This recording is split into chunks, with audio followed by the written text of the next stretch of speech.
سلام، امروز اومدیم با 20 کشور برتر از لحاظ جمعیت. رتبه 1 هند 1,452,000,000. رتبه 2 چین 1,409,000,000. رتبه 3 آمریکا 335,000,000. رتبه 4 اندونزی 279,000,000. رتبه 5 241,000,000 پاکستان. رتبه 6 نیجریه 223,000,000. رتبه 7 203,000,000. رتبه 8 سنگاپور 169,000,000. رتبه 9 روسیه 146,000,000. رتبه 10 129,000,000 روسیه.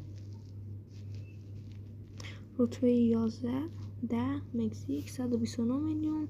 رتبه 11 ژاپن 123,000,000. رتبه 12 فیلیپین 112,000,000. رتبه 13 اتیوپی رتبه 14 104,000,000 مصر.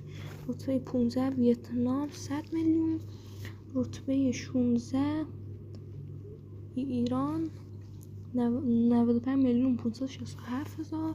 رتبه 17 جمهوری دموکراتیک کنگو 95,379,000. رتبه 18 ترکیه 85,000,000.